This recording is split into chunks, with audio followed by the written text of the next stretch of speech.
Shalom, selamat pagi saudara-saudara. Hari ini saya ingin melanjutkan kembali lagi apa yang saya sudah sampaikan minggu lalu kepada saudara. Perihal atribut yang harus menjadi realita, bahkan itu adalah takdir bagi kehidupan gerejanya di dunia ini. Sebelum kita melanjutkan, sebelum saya menyampaikan kepada saudara, saya mengajak saudara untuk kita berdoa lebih dahulu. Mari kita berdoa. Terima kasih Bapa, Kau menuntun kami, Kau membawa kami kepada satu perjalanan menuju kepada kepastian, yakni penggenapan daripada rencana-Mu yang agung sepanjang masa. Kami bersyukur kepada Engkau untuk apa yang Tuhan telah singkapkan kepada kami. Betapa hebatnya pekerjaan-Mu yang harus menjadi realita, menjadi kenyataan di dalam kami dan melalui kami. Kami siap saat ini Tuhan. Kami tahu, kami pahami, kami sudah melihat jauh ke depan bagaimana perwujudan, bagaimana penggenapan daripada rencana-Mu itu Tuhan di dunia ini. Bapa, kami siap saat ini untuk mendengarkan dari Engkau sendiri. Terima kasih untuk Romo yang Kudus yang membuat kami memahami, yang membuat kami bisa mendengar apa yang dibawa, firman yang dibawa oleh Romo yang Kudus untuk kami. Kami mau saat ini memberikan tempat, memberikan kehormatan untuk pekerjaan Romo yang Kudus, melampaui daripada apa yang sanggup kami pikirkan, dan bahkan membuat kami masuk kepada kebenaran atau firman itu menjadi realita. Kami siap saat ini bagi Engkau Tuhan. Terima kasih dalam nama Tuhan kami Yesus Kristus. Berfirmanlah Bapa. Amin. Minggu lalu saya sampaikan kepada saudara bagaimana takdir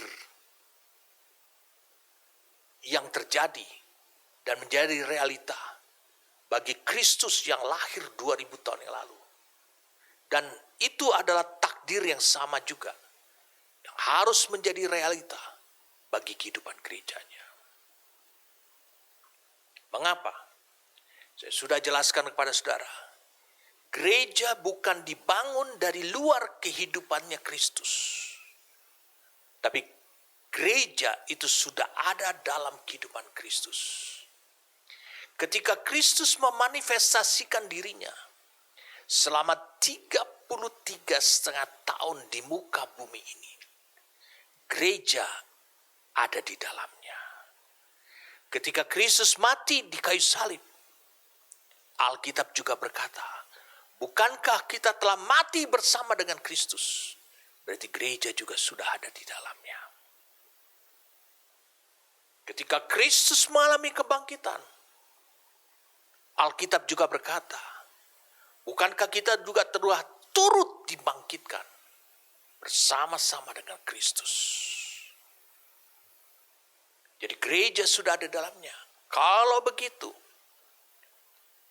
apa yang Yesus katakan bahwa Dia akan membangun, itu lebih tepat dikatakan, aku akan mewujudkan gereja yang sudah ada di dalam hidupku untuk termanifestasi di dunia ini, menjalani kehidupan di dunia ini, sehingga setiap orang bisa melihat bagaimana Allah menggenapkan rencananya.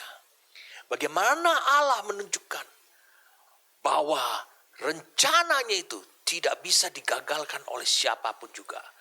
Karena melalui gerejanya yang memiliki otoritas, memiliki kuasa, memiliki semua atribut yang ada pada diri Kristus, itu juga ada pada gerejanya untuk menyelesaikan rencana Allah itu. Kita sudah tahu ada 5 atribut yang merupakan takdir kehidupannya bagi Kristus. Kita buka di Lukas pasal 1 ayat 31. Percakapan antara Allah melalui malaikat Gabriel kepada Maria. Sesungguhnya engkau akan mengandung dan akan melahirkan seorang anak laki-laki, dan hendaklah engkau menamai dia Yesus. Ia akan menjadi besar. Itu yang pertama, atribut agung. Yaitu atribut yang pertama, yaitu agung. He will be great dalam New King James Version. Jadi dia akan menjadi agung dan akan disebut anak Allah yang maha tinggi. Bukan anak Yusuf dan Maria, tapi anak Allah yang maha tinggi. Dan Tuhan Allah akan mengaruniakan, itu yang kedua, anak Allah yang maha tinggi. Dan Tuhan Allah akan mengaruniakan kepadanya tahta Daud. Itu atribut yang ketiga. Dia akan duduk di tahta. Dia akan memiliki tahta bapa leluhurnya, dan ia akan menjadi raja, itu yang keempat, atas kaum keturunan Yakub sampai selama-lamanya. Dan kerajaannya yang kelima tidak akan berkesudahan. Kata Maria kepada malaikat itu, bagaimana hal itu mungkin terjadi karena aku belum bersuami? Jawab malaikat itu kepadanya, Roh Kudus akan turun atasmu, dan kuasa Allah yang maha tinggi akan menaungi engkau. Sebab itu anak yang akan kau lahirkan itu akan disebut kudus, anak Allah. Maria berkata, wow, aku tidak bisa. Aku tidak memiliki kemampuan. Aku tidak memiliki kesanggupan. Tetapi Allah berkata melalui malaikat. Dia katakan, aku Allah, tidak memerlukan upaya, kekuatan, kemampuan dari manusia. Maksud Allah adalah dari hidupmu, dari hidupnya Yusuf juga. Dikatakan Roh Kudus akan turun atasmu, dan kuasa Allah yang maha tinggi. Dengan kata lain, hanya satu yang bisa membuat engkau sanggup mewujudkan itu, yaitu faktor Allah semata-mata. Kalau begitu, bagaimana Kristus memanifestasikan di bumi ini menjadi agung, menjadi disebut anak Allah yang maha tinggi, memiliki tahta di sorga, lalu kemudian menjadi raja dan memiliki kerajaan itu? Itu hanya faktor Allah yang akan bekerja melalui manusia. Hanya itu saja. Jangan engkau lakukan sedikit pun juga upaya patungan, upaya tambahan, karena itu akan gagal. Minggu-minggu lalu saya sudah sampaikan bagaimana Kristus menjadi agung. Dan karena gerejanya itu bukanlah gereja yang dibangun dari luar kehidupan Kristus. Tapi saya sudah jelaskan kepada saudara,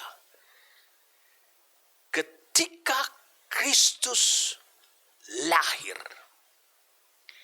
maka gerejanya sudah ada di dalamnya. Makanya ketika Kristus mati di kayu salib, Alkitab berkata, kita pun telah turut mati bersama dengan Kristus. Dan ketika Kristus dibangkitkan daripada kematian,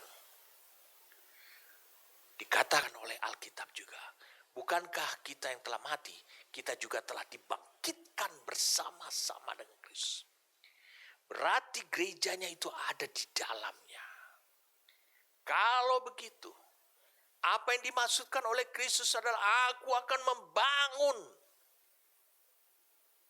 Kalimat itu lebih tepat aslinya adalah dalam bahasa Ibrani. Itu, aku akan mewujudkan gerejaku. Mewujudkan. Bagaimana Kristus bisa mewujudkan? Apakah dia membangun dari luar? Tidak. Aku akan mengeluarkan dari dalam kehidupanku. Minggu lalu saya sampaikan kepada saudara tentang atribut yang ketiga, yaitu tahta. Tahta ini berbicara Kristus melaksanakan operasional kehidupannya 33,5 tahun, saya ulangi. 33,5 tahun. Itu dari tahta. Jadi basis operasionalnya adalah dari tahta. Apa yang dia dengar dari Bapa, itu yang dia perkatakan. Apa yang dia lihat dari Bapa, itu yang dia kerjakan. Apa yang menjadi makanan yang disediakan oleh Bapa, itu menjadi makananku, katanya. Semuanya itu diungkapkan oleh Kristus ketika dia hidup di dunia ini. Itu yang membuktikan bahwa operasional kehidupan daripada Kristus itu ditarik tahta. Begitu juga gereja seharusnya.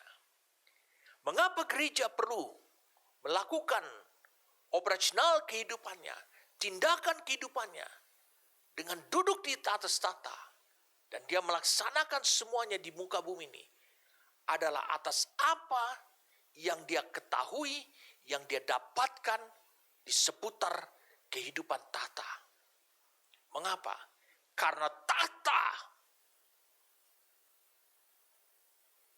bukanlah tempat ataupun area yang bisa dijangkau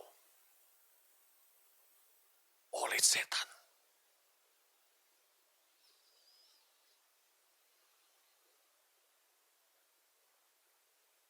Berapa banyak orang, berapa banyak hamba Tuhan mati dipenggal, mati dibunuh, dia tetap bersuka cita. Mengapa? Karena setan tidak bisa mengubah kehidupan rohaninya.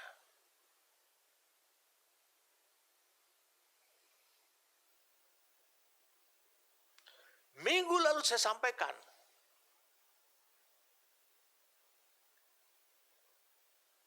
telah tersedia tahta di sorga. Dan tahta itu di mana Kristus duduk, itu adalah tahta buat gerejanya. Dan saya mau beritahu pada saudara, di banyak orang, mereka selalu berpikir bahwa tahta itu bermanfaat apabila nanti aku mati. Tidak demikian. Sebab jika saudara sudah mati, maka saudara tidak memiliki hubungan kehidupan dengan dunia alamiah lagi. Sehingga kalau saudara sudah terputus dengan dunia alamiah ini, dunia nyata ini,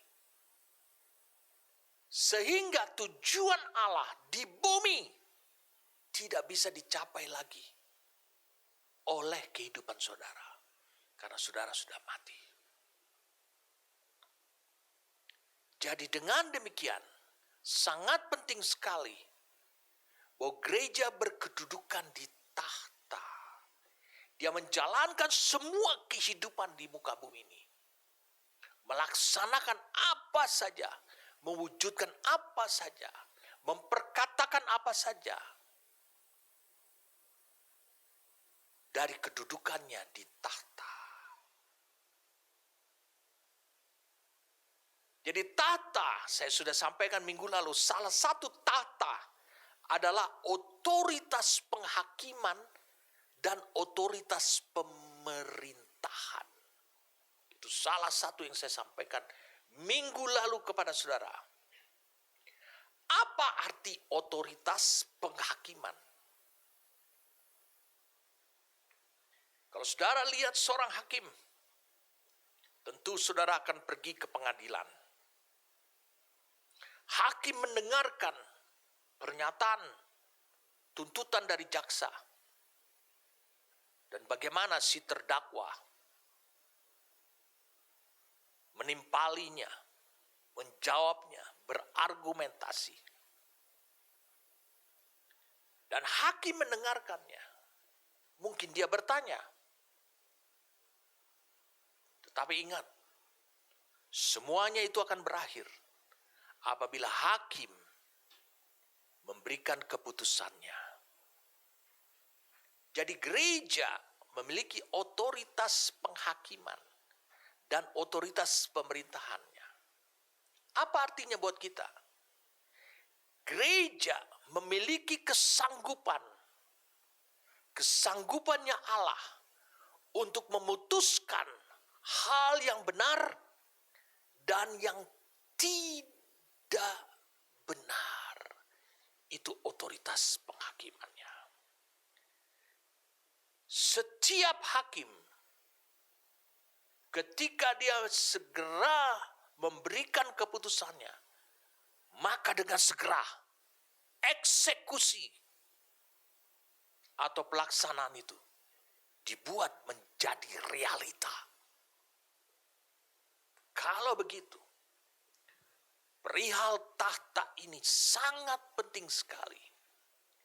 Itu adalah suatu posisi gerejanya, posisi kedudukan gerejanya untuk memutuskan bukan berdasarkan emosional, bukan berdasarkan kedagingan, tapi berdasarkan kehidupan kebenaran dari Allah. Untuk memutuskan apakah yang terjadi di dunia ini itu benar menurut ukuran Allah atau tidak benar. Dia segera akan memberikan keputusan. Dan itu akan menjadi realita. Saya mau beritahu pada saudara. Mereka yang duduk di tahta. Di dunia ini maksud saya. Itu akan dihormati, dipatuhi oleh mereka yang tidak duduk di tahta.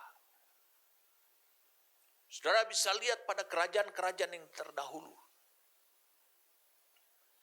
Meskipun raja memiliki penasehat, tetapi mereka hanya bisa memberikan masukan kepada dia yang duduk di tahta. Dan kalau yang duduk di tahta itu memberikan keputusan, saya ulangi, memberikan keputusan yang berbeda daripada saran yang disampaikan oleh para penasihatnya. Saudara bisa lihat bahwa para penasihatnya, mereka yang tidak duduk di tahta maupun rakyatnya hanya akan memohon. Dia katakan, sudi kiranya Tuanku Raja untuk membatalkannya, untuk menundanya, untuk tidak melaksanakannya itu. Betapa hebatnya gereja Tuhan. Jadi saya mau beritahu pada saudara, dia yang duduk di tahta itu, dia membawa otoritas penghakiman, membawa otoritas pemerintahan. Jadi dia yang berkuasa. Gereja takdirnya bukan hanya berdoa dan berdoa memohon kepada Allah. Tapi engkau harus ada di posisi berkedudukan di tahta. apa yang kau ucapkan itu harus menjadi realita. Ini yang disebut otoritas penghakiman, otoritas daripada pemerintahan yang ada menjadi atribut kehidupan bagi gerejanya. Ini yang disebut dengan power of declaration atau kuasa mendeklarasikan.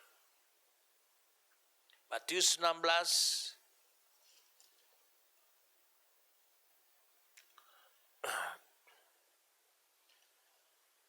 Matius pasal 16 ayat yang ke-19. Yesus bercerita tentang gerejanya. Dikatakan demikian. Kepadamu, kepada gereja. Kita baca ayat 18. Dan aku pun berkata kepadamu, engkau adalah Petros. Dan di atas batu karang ini, di atas Petra ini, aku akan mendirikan jemaatku dan alam maut tidak akan menguasainya. Kepadamu, kepada gereja, akan kuberikan kunci kerajaan sorga. Apa yang kau ikat di dunia ini, artinya kau larang, kau putuskan tidak benar, tidak boleh terjadi di dunia ini, akan terikat. Dalam Amplified Classic Bible dikatakan adalah sesuatu yang juga tidak dibenarkan, haram, dinyatakan oleh sorga. Bagaimana saudara bisa tahu bahwa itu adalah sesuatu yang ilegal di sorga? Kecuali kalau engkau berada di posisi tahta. Dan apa yang kau lepaskan di dunia ini akan terlepas di sorga. Apa yang kau katakan pantas terjadi di dunia ini, itu adalah sesuatu yang sorga juga memberikan pernyataan bahwa itu pantas terjadi di dunia ini. Jadi gereja duduk di atas tahta akan ditunjukkan di dalam kehidupan di dunia ini. Hal-hal yang mana kekuasaan yang Allah berikan melalui atribut ataupun takdir kehidupan buat gerejanya itu menjadi realita. Terlihat ketika gereja berdoa, ketika gereja memberikan pernyataan, maka segera itu akan terjadi.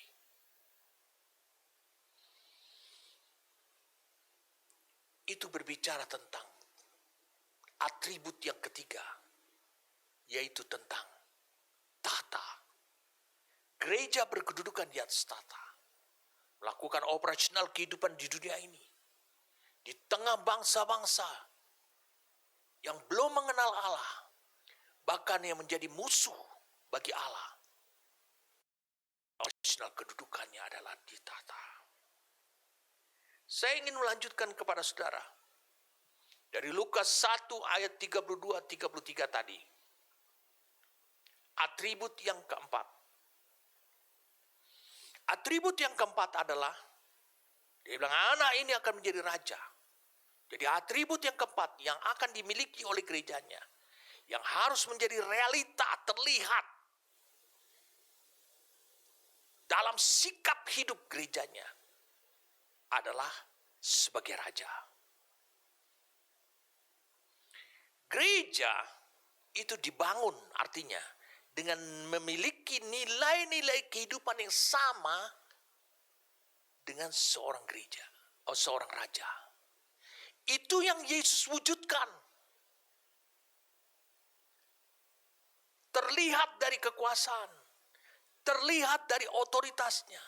Oh, hal seperti ini yang tidak bisa ditahan, itu hanya dimiliki seorang raja. Mari kita lihat saudara. Mazmur 2 ayat 6.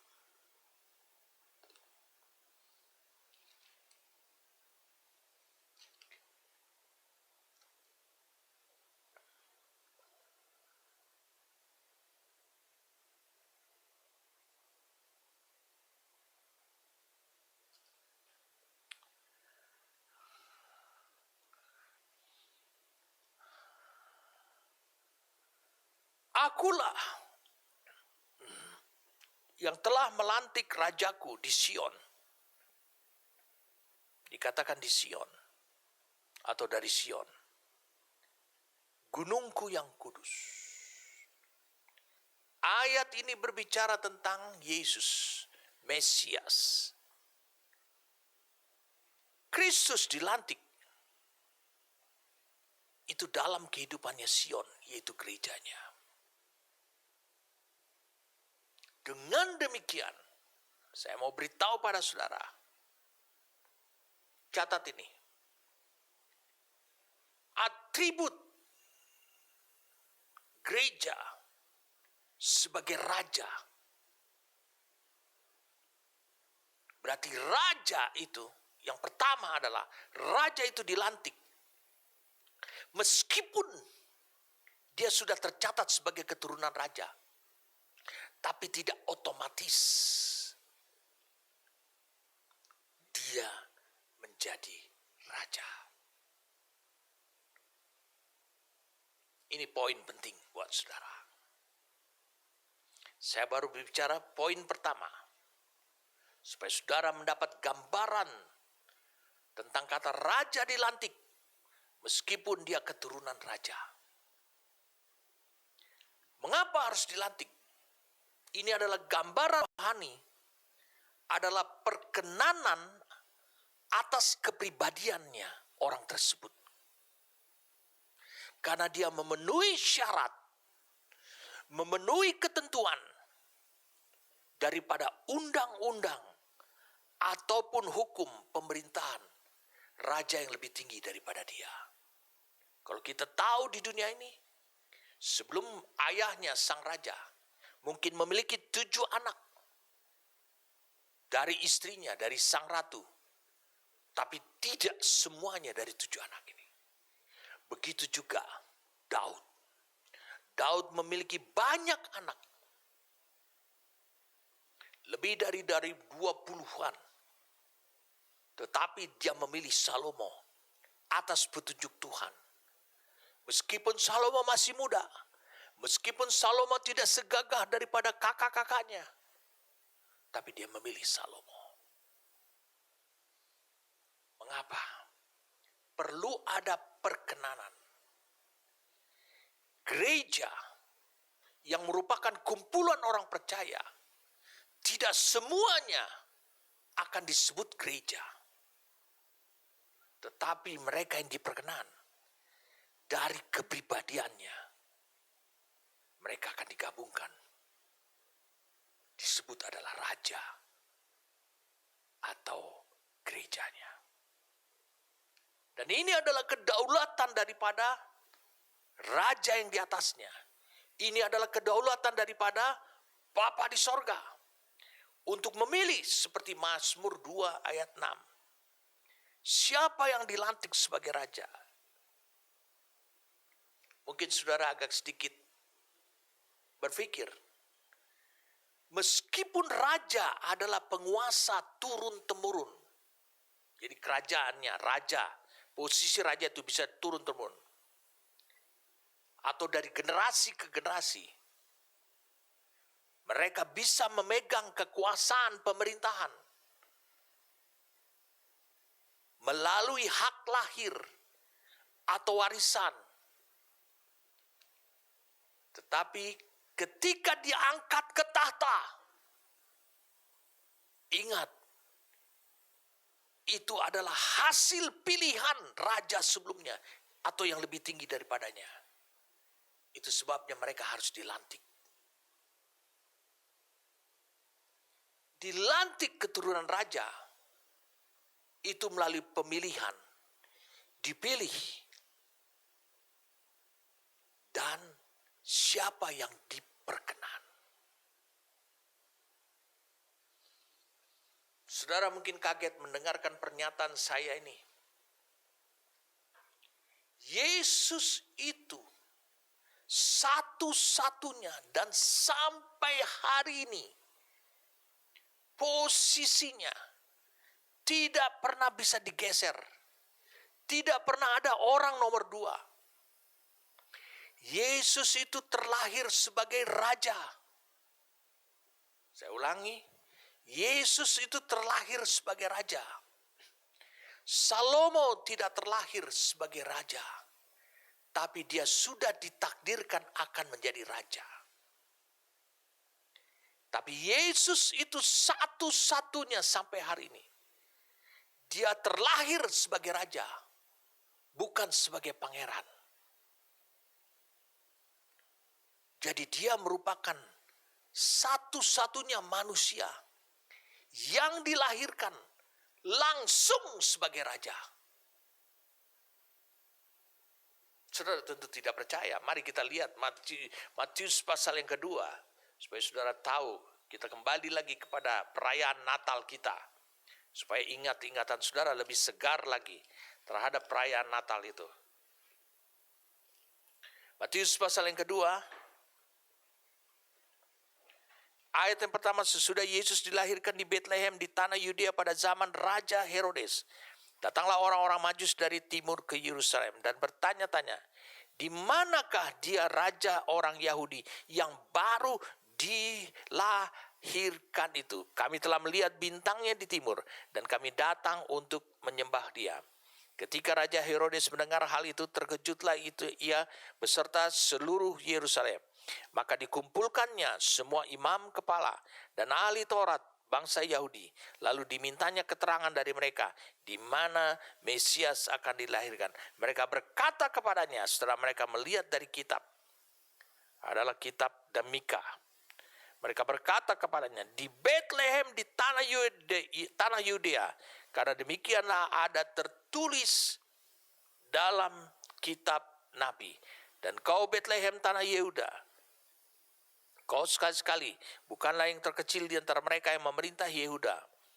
Karena daripadamu lah akan bangkit seorang pemimpin yang akan mengembalakan umatku Israel. Yesus satu-satunya. Tadi saya sudah sampaikan kepada saudara, bagaimana nasibnya dengan Yesus. Yesus juga perlu mengalami proses namanya dilantik. Meskipun dia terlahir sebagai raja, Allah ingin menunjukkan bahwa Yesus ini pilihannya. Bahwa Yesus ini diperkenan. 30 tahun kemudian, ketika raja ini telah lahir, Allah menunjukkan, inilah anakku yang kukasih, kepadanya lah aku berkenan. Karena melihat kepribadiannya. Dan pada waktu itu, Yesus belum melayani.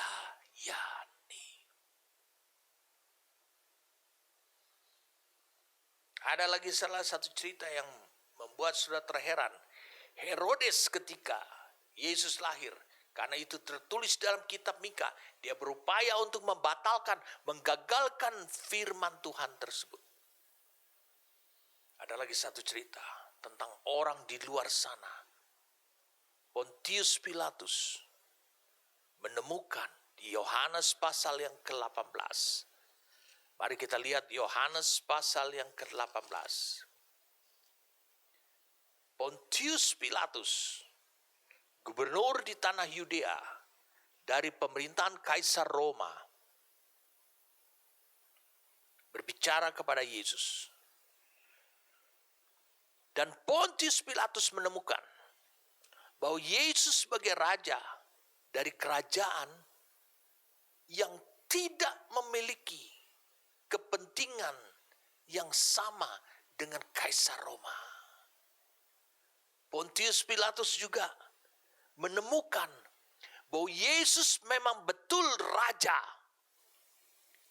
tapi dia berasal dari kerajaan yang bukan merupakan saingan politik kaisar di dunia ini. Yohanes 18 ayat 37. Maka kata Pilatus kepadanya, jadi engkau adalah raja? Jawab Yesus, kau mengatakan bahwa aku adalah raja. Dia bilang, untuk itulah aku lahir, untuk jadi raja. Dan untuk itulah aku datang ke dalam dunia ini, supaya aku memberi kesaksian tentang kebenaran. Siapa orang berasal dari kebenaran, mendengarkan suaraku. dia menjadi rakyatku, dia menjadi pengikutku, dia menjadi umatku yang mendengar suaranya berasal dari kebenaran.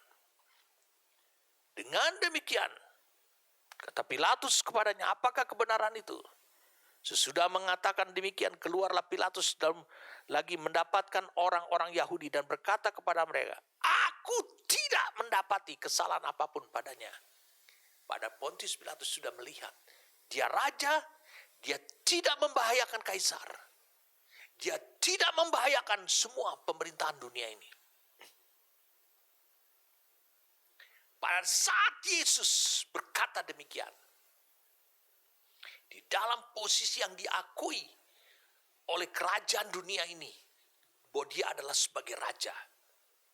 Pada saat itu, gerejanya ada di dalamnya.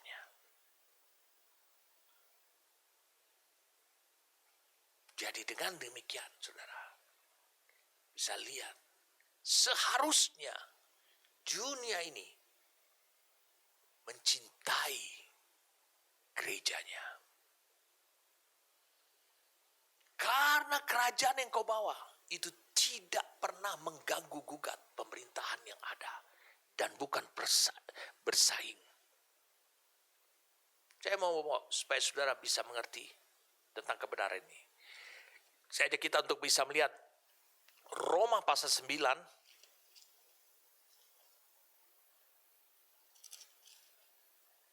Apa yang digenapi dalam diri Yesus?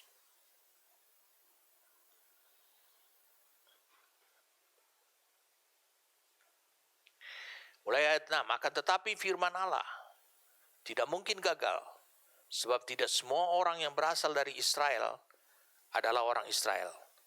Dan juga tidak semua yang terhitung keturunan Abraham, dikatakan keturunan Abraham, adalah anak Abraham. Tapi yang berasal dari Ishak yang akan disebut keturunanmu. Kalau kau baca lagi di Galatia 3, ayat yang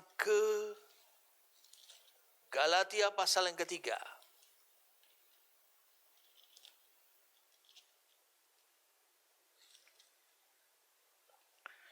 Ayat yang ke-16. Adapun kepada Abraham diucapkan segala janji itu dan kepada keturunannya.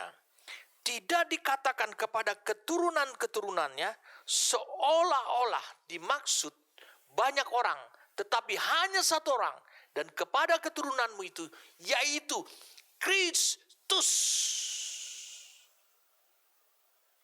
Apa yang dikatakan dalam kitab Roma, dilengkapi, diperkuat apa yang dikatakan dalam kitab Galatia. Dan dihubungkan kepada tidak semua orang yang dimaksudkan oleh Allah keturunan Abraham.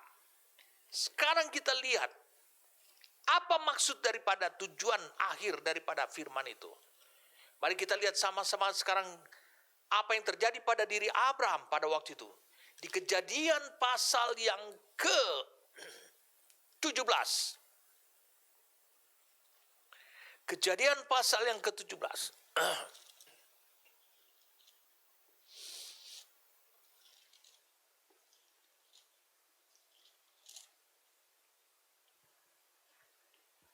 Ketika Abraham berumur 99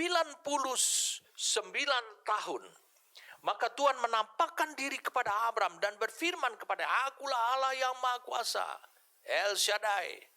Aku adalah Allah payudara ibu. Hiduplah di hadapanku dengan tidak bercela. Aku akan mengadakan perjanjian antara aku dan engkau, dan aku akan membuat engkau sangat banyak. Lalu sujudlah Abraham. Dan Allah berfirman kepadanya, dari pihakku inilah perjanjianku atau ikat janjiku dengan engkau. Engkau akan menjadi bapa sejumlah besar bangsa. Engkau akan menjadi bapa. Karena itu namamu bukan lagi Abram. Dia bilang dia akan menjadi bapa bagi banyak orang. Bukan lagi Abram, melainkan Abraham. Karena engkau telah kutetapkan menjadi Bapa sejumlah besar banyak. Aku akan membuat engkau beranak bercucu sangat banyak. Engkau akan kubuat menjadi bangsa-bangsa. Dan daripadamu akan berasal raja-raja. Berarti tidak semua keturunan Abraham itu adalah raja. Tidak semua keturunan Abraham itu adalah raja. Ini mempertegas pada kita. Kalau engkau selalu berada di posisi orang percaya, maka engkau disebut adalah keturunan Abraham. Keturunan Abraham. Tidak dimaksudkan sebagai gereja. Karena yang disebut dengan gereja, dia memegang atribut raja. Terlihat dari kepribadiannya bahwa Allah berkenan kepada hidupnya. Terlihat dari sikap hidupnya bahwa dia memiliki otoritas dan kuasa di dalam kehidupannya. Dia membawa otoritas dan kuasa. Terlihat bahwa dia diwujudkan dari dalam kehidupan Kristus. Batu karang, gunung karang. Maka bongkahan yang diambil dari gunung karang itu tetap memiliki sifat-sifat dasar daripada gunung karang. Saya ajak kita untuk bisa melihat Wahyu 17. Ketika Kristus bersama dengan gerejanya mengalahkan dan mengalami kemenangan terhadap Babel. Judulnya bagus sekali. Penghakiman atas Babel. Saya ingin kalian bisa melihat Wahyu 17 ayat ke-14. Mereka akan berperang melawan anak domba, yaitu siapa? Sistem Babel, kehidupan Babel. Dunia ini akan konflik dengan kehidupan anak domba. Tetapi anak domba akan mengalahkan mereka.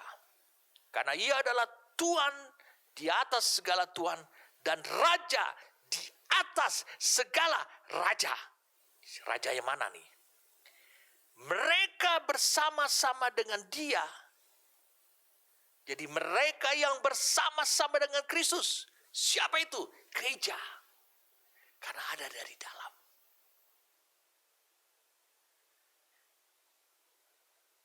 Juga akan menang.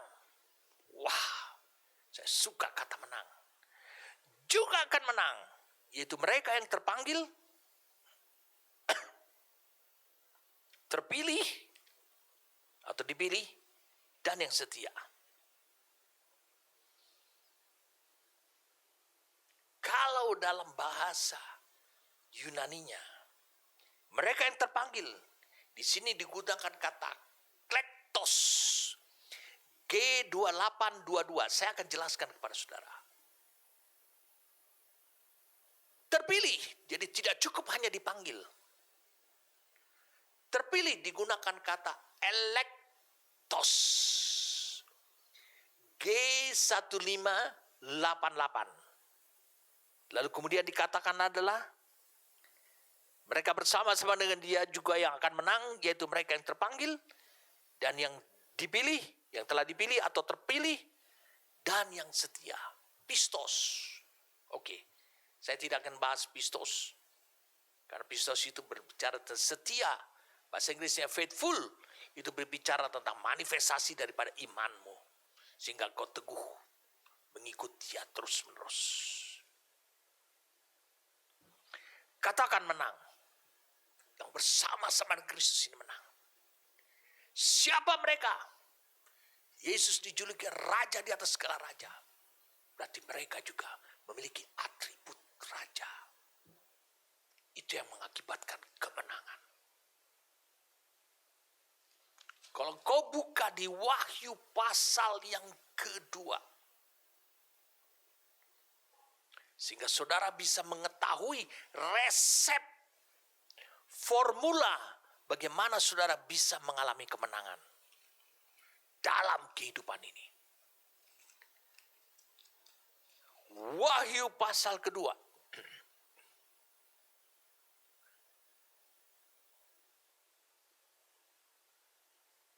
Ayat 7. Satu ayat saja. Walaupun diulang lagi. Di Wahyu 2 sampai Wahyu 3. Dikatakan demikian, siapa bertelinga, hendaklah ia mendengarkan apa yang dikatakan Roh kepada jemaat. Jemaat. Ini yang dikatakan Roh kepada gereja. Barang siapa menang, dia akan kuberi makan dari pohon kehidupan yang ada di dalam taman Firdaus yang tidak bisa dijangkau oleh siapapun kecuali oleh Allah. Ayat 11, siapa bertelinga, hendaklah ia mendengarkan apa yang dikatakan Roh kepada jemaat-jemaat. Barang siapa menang, ia tidak akan menderita apa-apa oleh kematian yang kedua. Dengan kata lain, dia akan mengalami kebangkitan.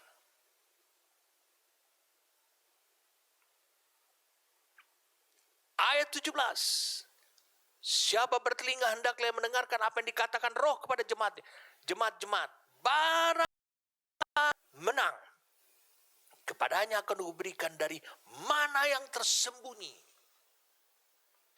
Misteri daripada firman.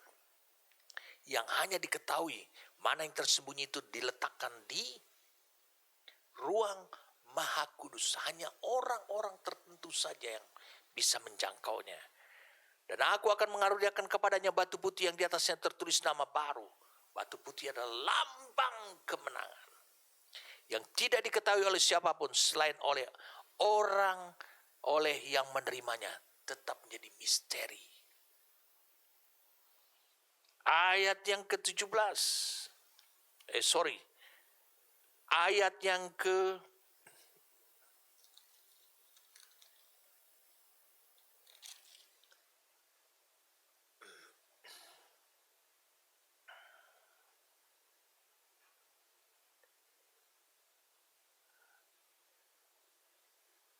26.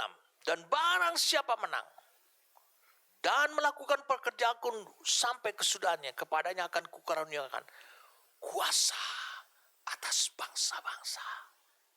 Dikatakan siapa yang menang. Sebelum nanti saya lanjutkan Wahyu 17 ayat 14 tadi. Kata menang, tanamkan dalam hidup saudara. Dan kepada gereja lain juga dikatakan, ayat 5, pasal 3, barang siapa menang, ia akan dikenakan pakaian putih. Yang demikian, aku tidak akan menghapus namanya dari kitab kehidupan, melainkan aku akan mengaku namanya di hadapan Bapakku dan di hadapan malaikatnya. Story kehidupanmu, kalau engkau menang, story kehidupanmu akan ditulis, kisah kehidupanmu. Dan itu akan bisa dibaca, diulangi lagi oleh banyak generasi berikutnya, meskipun kau sudah mati. Jadi orang yang mengalami kemenangan, itu akan berguna buat generasi demi generasi yang akan datang. Tapi kalau engkau hanya hidup sebagai orang percaya, engkau tidak bisa mengalami kemenangan. Karena Alkitab berkata, barang siapa menang. Kita lanjutkan lagi, 2 lagi. Ayat 12. Dikatakan barang siapa menang akan kujadikan soko guru, pilar di dalam bait suci. Tempat penyembahan, tempat berkorban buat Allah. Dan ia tidak akan keluar dari situ. Daripadanya akan kutuliskan nama Allahku, nama kota Allahku, yaitu Yerusalem baru, yang turun dari sorga, dari Allahku dan namaku yang baru. Ayat yang ke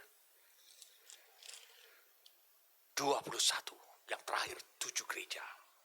Barang siapa menang akan kududukan bersama-sama dengan aku di atas tahtaku. Sebagaimanapun aku pun telah menang dan duduk bersama-sama dengan Bapakku di atas tahtaku. Kita kembali lagi Wahyu 17. Mereka yang bersama-sama mengalahkan sistem Babel, sistem dunia ini. Luar biasa sekali. Dan mereka menang menurut Wahyu 17 ayat 11. Siapa mereka ini? Gereja. Mereka memiliki atribut sebagai raja. Duduk di tahta.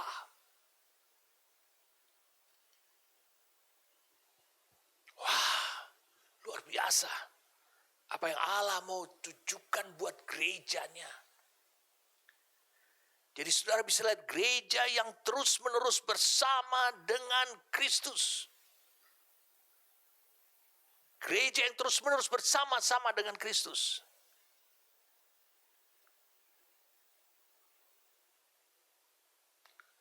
Di saat mengalahkan Babel dan seluruh sistem Babel, yang merupakan alat bantu untuk mewujudkan rencana iblis untuk menggagalkan Allah dan kerajaannya, itu berhasil dikalahkan oleh Kristus yang manunggal bersama-sama dengan gerejanya. Dan yaitu siapa gerejanya ini? Mereka yang terpanggil atau klektos. Mereka yang terpilih atau eklektos. Dan mereka yang setia, yaitu pistos. Kalau saudara membandingkan dengan Wahyu 2 ayat 3, berarti saudara bisa menyimpulkan siapa Wahyu 17 ayat 14 ini. Mereka yang menang. Duduk di tahta menurut Wahyu 3 katanya. Akan kududukan di tahta. Itu adalah gerejanya juga. Yang disebut dengan bersama-sama dengan anak domba. Itu adalah gerejanya.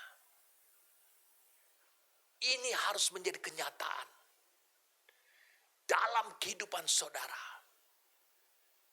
Harus terlihat bahwa saudara memiliki sikap, memiliki spirit, memiliki roh seorang raja. Saya mau ceritakan pada saudara, saya mau jelaskan pada saudara tentang Kletos. Kita baru bahas satu, yaitu gereja atau raja itu dilantik meskipun keturunan raja. Ini berbicara tentang perkenanan. Perkenanan. Siapa yang berkenan kepada Allah? Yang berkenan kepada Allah adalah pribadi yang dilihat oleh Allah. Memiliki ukuran sehingga dia akan mengalami kemenangan. Takdirnya adalah kemenangan. Saya ingin jelaskan kepada saudara tentang Kletos. Kletos atau terpanggil ini menunjuk, atau lebih tepatnya adalah mengundang orang. Saya ulangi, mengundang orang. Jadi yang terpanggil atau yang dipanggil ini sebenarnya adalah pekerjaan Allah pada manusia di tahap awal, agar kemudian jadi dia mengundang, mengajak, supaya saudara nantinya bisa berfungsi bagi kerajaannya. Mari saya ajak saudara untuk bisa melihat satu ayat demi ayat. Matius 20. Matius 20. Ayat 16. Dikatakan demikianlah orang yang terakhir akan menjadi yang terdahulu. Ini bercerita tentang orang siapa yang akan bekerja di pokok anggur. Jadi mereka mengundang, si pemilik itu mengundang untuk itu mencari orang. Siapa yang mau bekerja? Dia mengajak. Ini yang disebut dengan panggilan.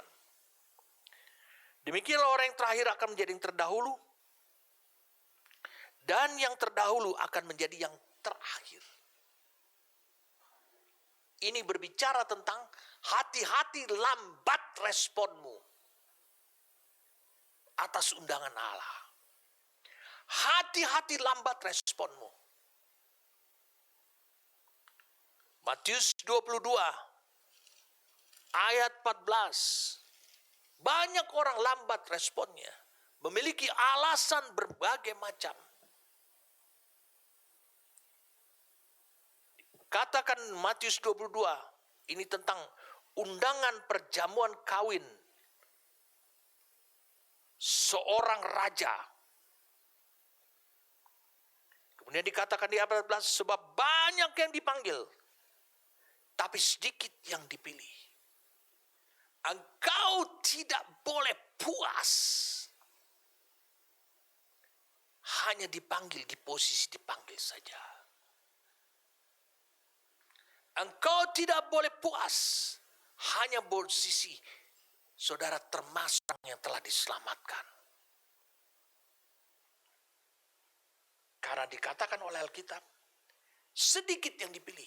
Berarti ada level yang lebih tinggi lagi selain dipanggil, yaitu yang dipilih. Satu ayat lagi, Roma, di kitab Roma. Mari kita lihat sekarang kitab Roma. Satu ayat lagi di kitab Roma.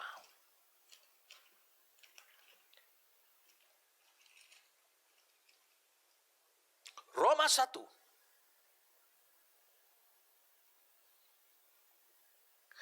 Ayat 1, dari Paulus, hamba Kristus Yesus, yang dipanggil, yang diklektos, menjadi rasul, diundang.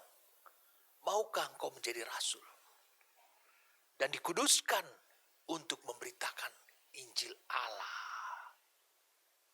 Jadi engkau diundang supaya berguna. Kalau engkau memenuhi panggilanmu, engkau ikut, engkau baru di tahap terdasar. Roma 8 ayat 28. Nanti ayat yang sama saya akan gunakan lagi untuk menjelaskan tentang eklektos.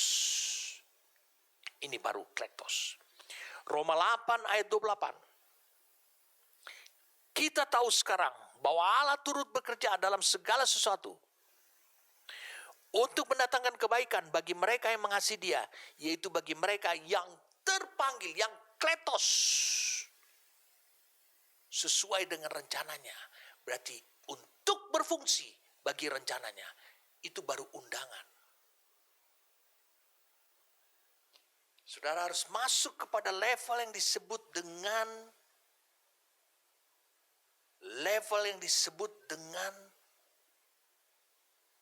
berfungsi, berguna. Itu sebabnya dipanggil untuk berfungsi, itu lebih tepatnya adalah arti kata klektos. Kita sudah lihat beberapa ayat. Mari saja kita untuk bisa mempertegas dipanggil untuk berfungsi ini. Di 1 Korintus 1, mari kita lihat 1 Korintus pasal yang pertama.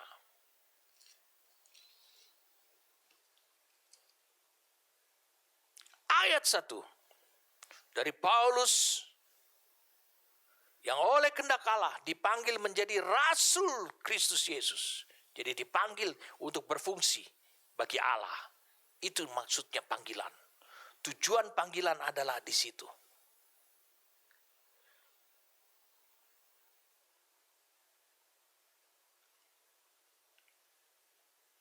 Dan dari Sostenes, saudara kita, kepada jemaat di Korintus, yaitu mereka yang dikuduskan dalam Kristus Yesus dan yang dipanggil menjadi orang-orang kudus. Kenapa?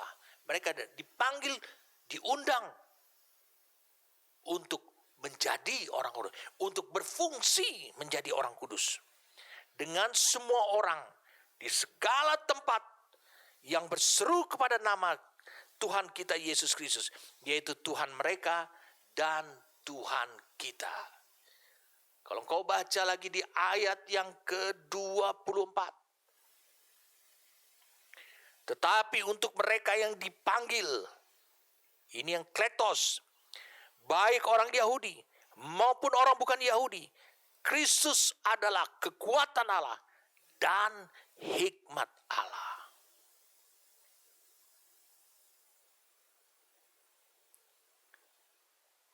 Yudas 1 ayat 1. Mari kita lihat sekarang. Yudas 1 ayat yang pertama.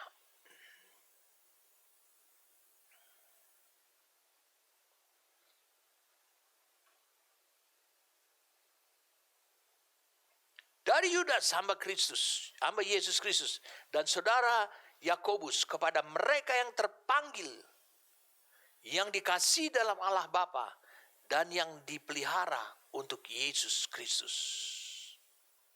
Mengapa Yudas harus menulis surat kepada mereka yang terpanggil? Karena dia mau menjelaskan level berikutnya supaya engkau berfungsi. Supaya engkau tidak diam di situ. Jadi kletos itu lebih tepatnya adalah mengundang orang. Mengajak orang supaya nanti di level berikutnya engkau akan berfungsi.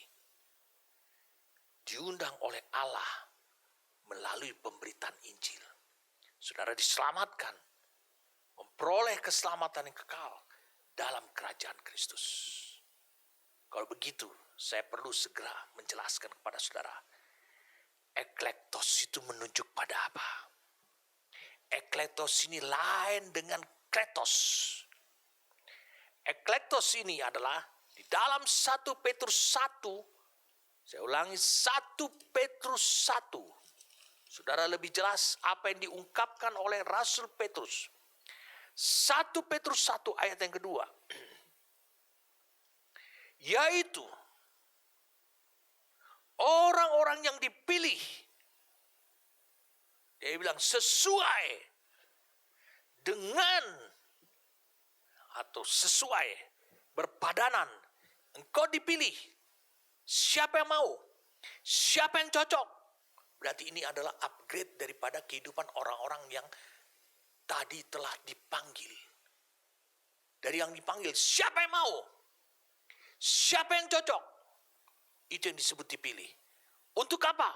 Sesuai dengan rencana Allah, Bapa kita, dan yang dikuduskan oleh Roh, supaya taat kepada Yesus Kristus dan menerima percikan darahnya. Kiranya kasih karunia dan damai sejahtera makin melimpah atas kamu.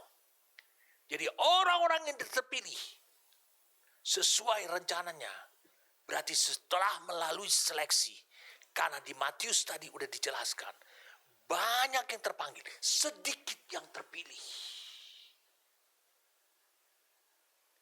Tidak semua orang memiliki kehidupan sebagai raja dari orang percaya. Jadi orang-orang yang terpilih tersebut, itu disebut adalah gerejanya. Petrus menjelaskan itu. Ayat 9-nya, 1 Petrus 2. Tetapi kamulah bangsa yang terpilih, imamat yang rajani, bangsa yang kudus, umat kepunyaan Allah sendiri, supaya kamu memberitakan perbuatan-perbuatan yang besar dari Dia yang telah memanggil kamu keluar dari kegelapan kepada terang yang ajaib. Siapa bangsa yang terpilih? Setelah di ayat di atas ini diceritakan tentang pembangunan gereja. Jadi orang-orang terpilih ini sudah lebih tajam menunjuk kepada gerejanya. Tapi Wahyu 17 ayat 14 tadi lebih tajam menunjuk itu adalah seorang raja karena kemenangan. Berarti raja harus dilantik. Gereja juga harus diseleksi. Siapa yang berkenan untuk rencananya? Bukan berkenan menjadi anak-anaknya. Rencananya. Menjalankan pemerintahannya. Menjalankan rencananya. Jadi menurut Matius 22 ayat 4 tadi. Jelas dikatakan. Ini lebih dari sekedar terpanggil. Dengarkan saya. Saya ingin baca satu ayat. Saudara akan terkaget. Di Matius 24. Soal percepatan agenda Allah. Itu Allah lakukan. Apakah karena anak-anaknya? Itu Allah lakukan. Apakah karena orang-orang percaya? Saudara akan kaget mendengarkan penjelasan saya. Betapa hebatnya atribut yang dimiliki oleh gereja. Matius 24.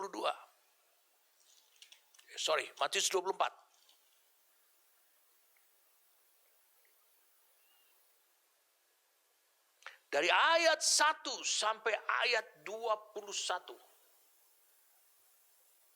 Hal-hal yang akan terjadi mendahului sebelum Kristus datang. Agendanya Allah ini terwujud. Ayat 21, sebab pada masa itu akan terjadi siksaan yang dahsyat, seperti yang belum pernah terjadi sejak awal dunia. Wow, ngeri sekali. Sampai sekarang.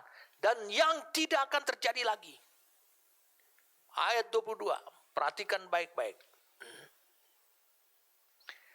Dan sekiranya waktunya tidak dipersingkat, maka dari segala yang hidup tidak akan ada yang selamat. Dari segala yang hidup tidak akan ada yang selamat. Tidak akan sampai pada keselamatan.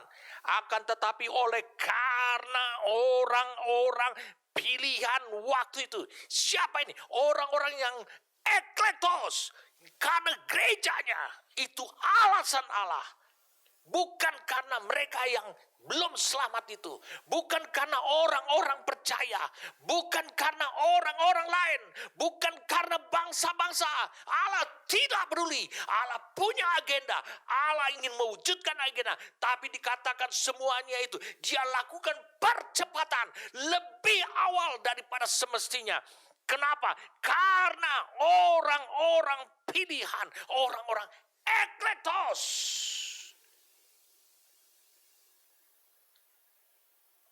Orang-orang terpilih menjadi alasan mengapa Allah melakukan percepatan agenda dan rencananya. Bukan karena orang percaya.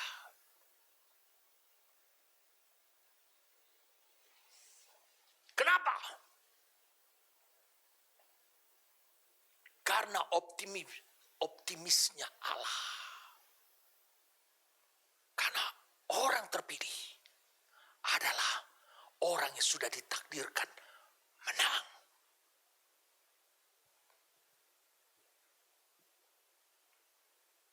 Wow, saya mengacungkan jempol kepada Bapa di surga.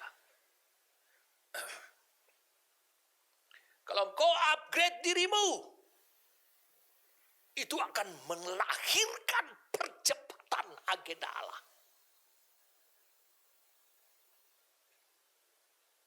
Kalau kau upgrade dirimu.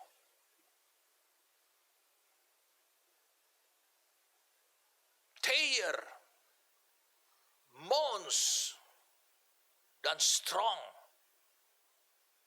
Dictionary memberikan penjelasan lagi.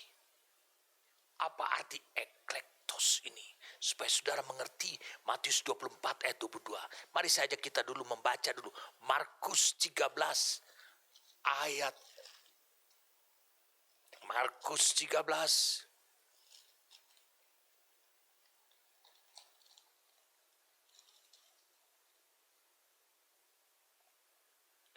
ayat 20.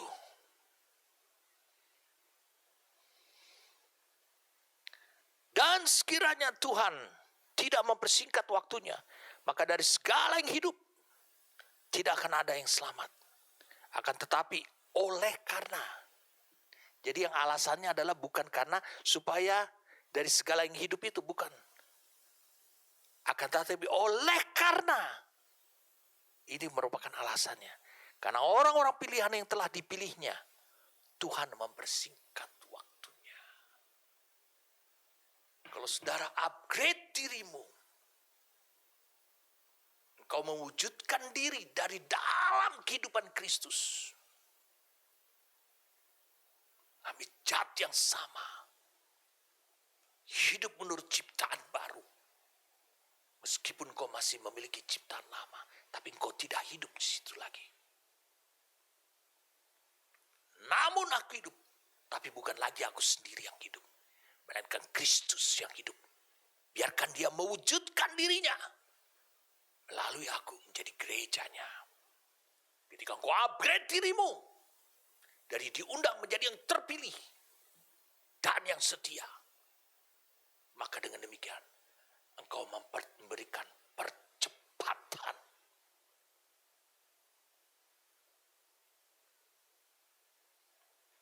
Mons, Strong, dan Thayer menulis seperti ini. Apakah kata eklektos itu? Favorit. Terpilih itu artinya favorit. Favoritnya Allah. Apa arti eklektos? Eklektos itu artinya adalah hak istimewa. Makanya dipilih. Kolose 3. Kolose 3. Wah. Luar biasa, saudara. Saya baru membahas satu dari atribut raja ini. Kolose 3.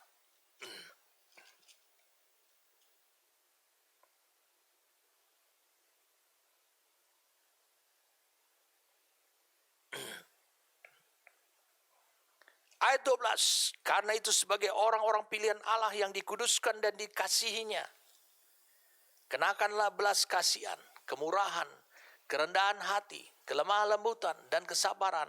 Sabarlah kamu terhadap yang lain, dan ampunilah seorang akan yang lain apabila seorang menaruh dendam terhadap orang lain. Sama seperti Tuhan telah mengampuni kamu, kamu berbuat juga sama seperti Tuhan, katanya. Kamu perbuat jugalah demikian. Siapa mereka? Mereka dipertegas. Orang yang dipilih itu adalah orang-orang istimewanya Allah. Dia tidak seperti orang percaya saja. Makanya Allah memiliki keistimewaan yang khusus kepada orang-orang yang seperti ini. Dia bilang dia dikasihi. Bukan hanya sekedar dipilih karena Allah sudah tidak punya lagi yang lain. Kalau kau lihat di dalam Lukas 23 ayat 35.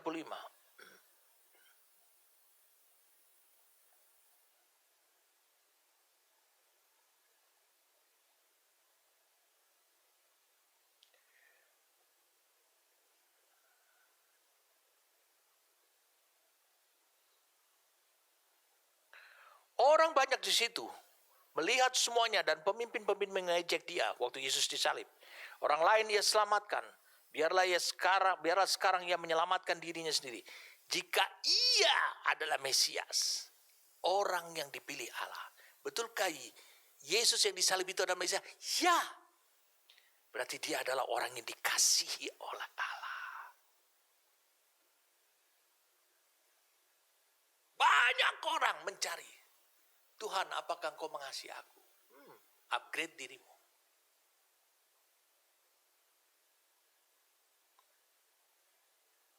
Thayer, Mons, dan Strong memberikan penjelasan lagi.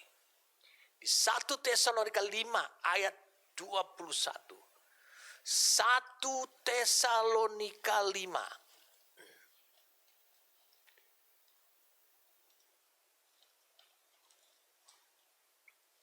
1 Tesalonika pasal yang ke-5.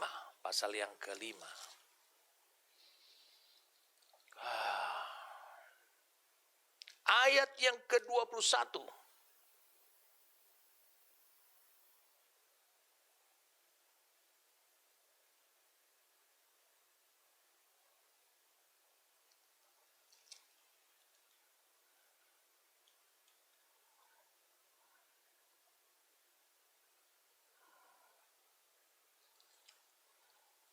Saudara. 1 Petrus 2 ayat yang keempat. 1 Petrus 2 ayat yang keempat. 1 Petrus 2.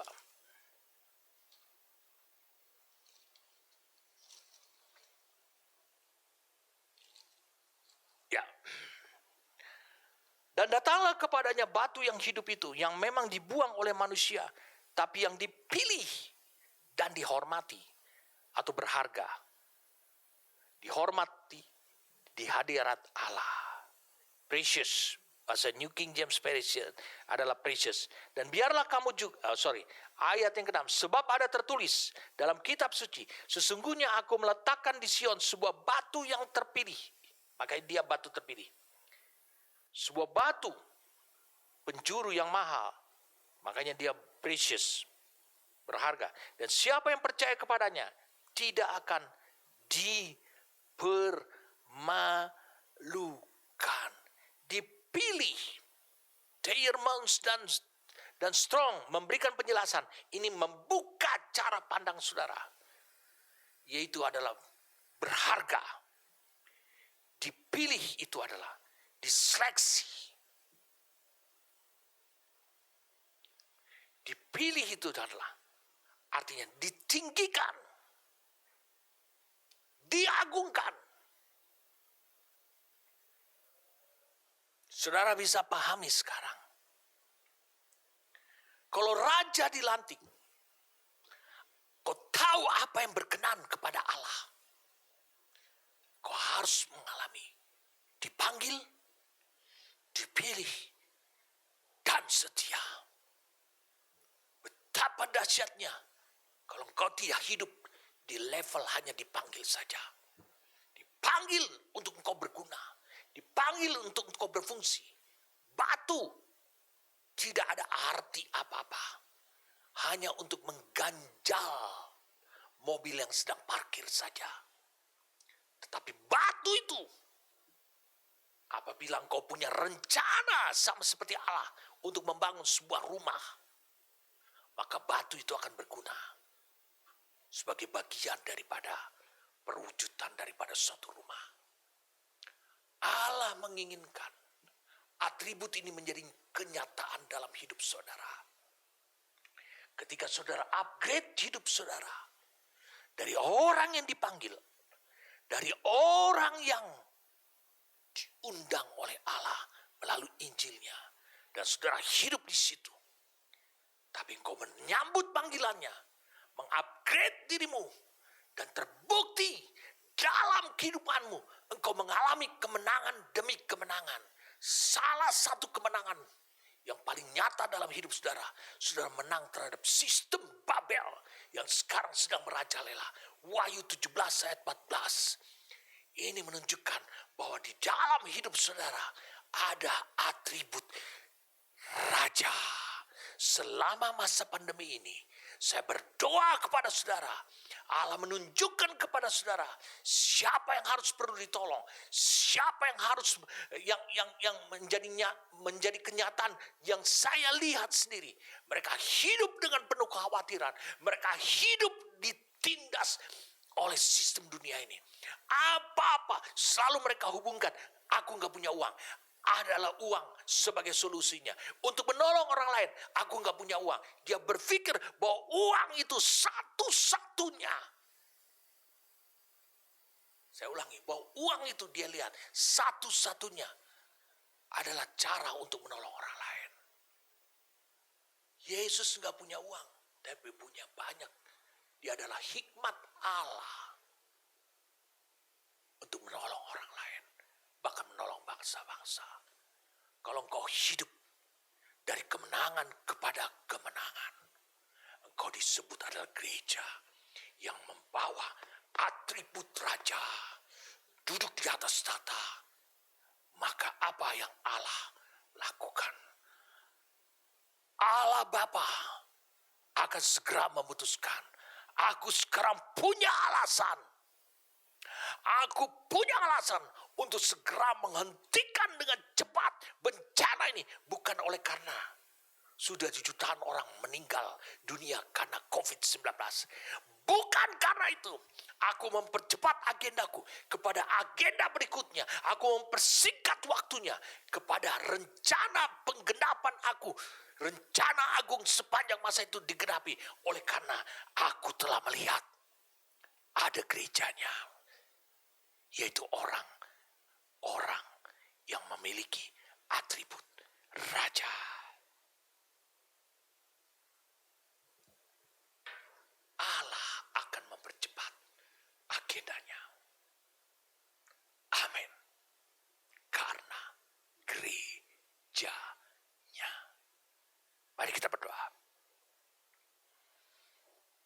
Terima kasih untuk anugerah yang kau berikan, penyingkapan yang kau berikan sangat nyata kepada kami Tuhan.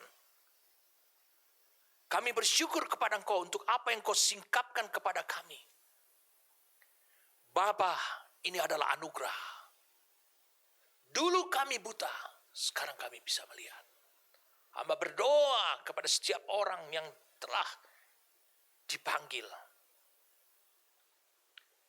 Jangan engkau merasa, ini perkataan Tuhan.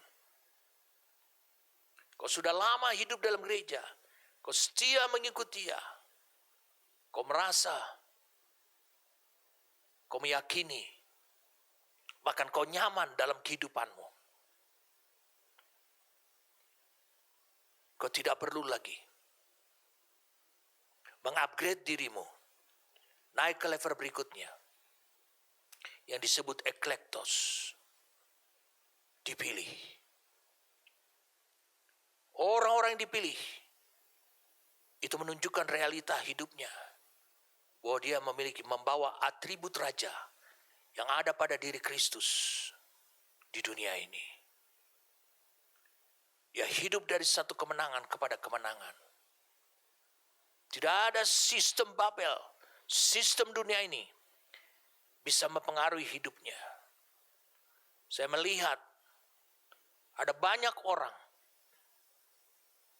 dia dipengaruhi oleh marketplace, dia dipengaruhi oleh sistem Babel. Bahkan sistem Babel mulai menguasai pikirannya, khususnya di masa pandemi ini. Dan sistem Babel, sistem dunia ini mulai mencengkram kehidupannya, sehingga dia mengalami yang disebut dengan dibelenggu oleh sistem dunia ini. Hari ini ketika engkau mendengarkan firman-Nya, kau tahu jawabannya. Ini yang Allah inginkan, kau mengupgrade dirimu. Kau tahu jalannya bagaimana engkau mengupgrade dirimu. Allah berfirman jangan takut. Allah berfirman jangan khawatir. Berarti di dalam hidup saudara telah diberikan kuasa, telah diberikan kemampuan untuk menghandle, untuk mengenyahkan ketakutan dan kekhawatiran. Allah tidak akan lakukan. Allah tidak akan buang ketakutan dan kekhawatiranmu. Itu bukan bagiannya Allah. Tapi Allah telah memberikan engkau jalan. Allah memberitahukan kepada engkau. Itu masih ada dalam hidupmu, ketakutan dan kekhawatiran itu. Sebab itu engkau akan menghandle-nya sendiri.